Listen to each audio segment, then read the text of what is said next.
Ang kabataan, pagdating sa pagporma, laging nangunguna.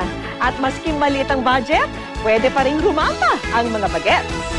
Ito ang bagong teenage generation. May sariling style that they call their own. Kaya naman ang kanilang pananamit sa mga kapwa nilang teenager, hit na hit. At kung teen sensation lang din naman ang pag-uusapan, ito ang isa sa mga nangunguna sa listahan. Ang dancing YouTube stars na kung tawagin ay Chickser, ang bagong iniidolo at tinitilian. Sa katunayan, ang isa sa mga video nila, umabot na sa 1.2 million hits. Ako si Carla. Si Daniel. Ako si Godit. Ako si Inigo. At kami ay Certified Chickser Fanatics. Nagustuhan ko po yung Chickser. Sobrang ma-appeal po sila pag sumasayaw na sila. Sobrang charming and down-to-earth po. Dancer din po katulad nila, kaya po naging idol po sila.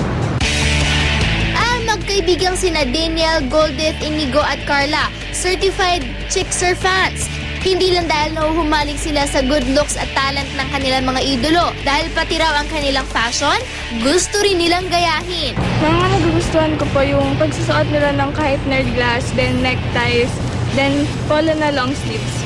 Sa tulong ng fashion designer na si Dave Ocampo, inalam namin ang fashion sense ng mga kabataan ngayon.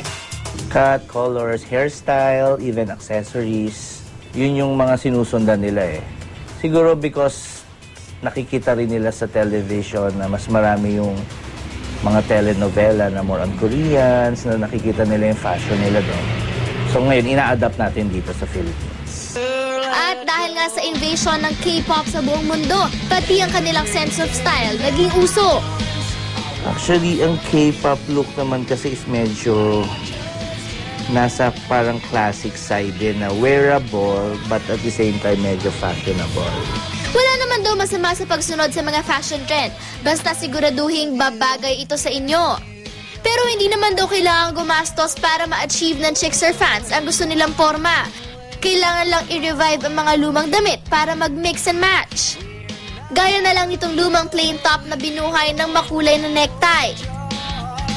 Para maging fashionable ulit ang napaglipasang sweatshirt na ito, i-partner lang sa polo.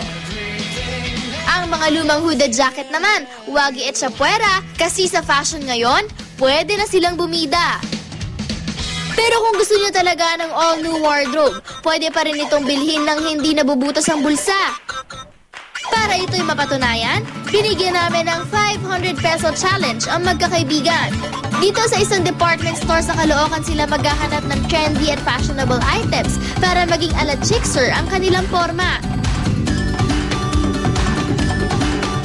Si Goldith gustong ma-achieve ang K-pop look. Binagayan niya ito ng mahukulay na sapatos. Pati ang top ni Goldith, very colorful din. We can wear solid color na polo and then lagyan lang natin ng vest and then may necktie. Ang rocker namang si Carla, pag-girl naman daw ang look na gusto niya. Kaya na maalam na muna siya sa kanyang sneakers. Ito yung napili kong shoes kasi tingin ko babagay naman sa akin to. Tsaka yung design niya maganda. At para maging standout ang style, patok daw ang makikintab na pantaas. For the sequence top, pwede tayong magkaroon ng parang short skirt. Tapos, pwedeng hindi na sneakers siya, pwedeng yung parang slip-on lang na medyo flat shoes lang. Ang mga boys naman, busy rin sa pamimili. Si Daniel, ang colorful polo shirt na ito ang napili. Ang kulang na lang po sa hinahanap ko ay necktie. Pagdating sa design, ang checkered, pati na rin ang stripes ay bagay na bagay sa mga teens. Ang polo shirt na sinamahan ng makulay na necktie, pwede pa maging mas stylish. I-partner lang ito sa sweatshirt o vest. Since wala po akong mahanap na vest, ito na lang po yung gagawin kong parang vest ko. Tapos, ikakat ko na lang itong kuwelyo para maging vest siya. O ayan, tapos nang mamili ang ating mga teen sensation wannabe. Pero success kaya sila sa kanilang challenge?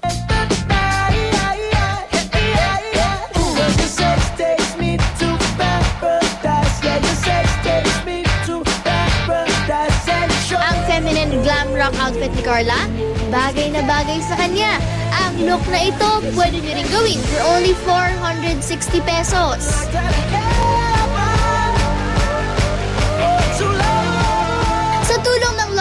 is worth 300 pesos. Ang checkered tie na 150 pesos, naging head turner na itong si Daniel. K-pop inspired naman ang outfit ni Golden. Very colorful at pasok sa budget.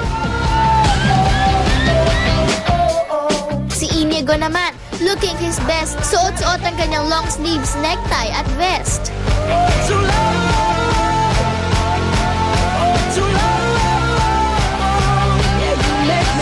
Ang kabataan ngayon hindi nauubusan ng mga bagay na gustong subukan. Gaya na lang ng latest sa fashion na kayang-kayang pag-eksperimentohan ng bagong henerasyon dahil hindi na kailangang gumastos ng sobra-sobra para ang look ng kanilang idolo mapasa kanila.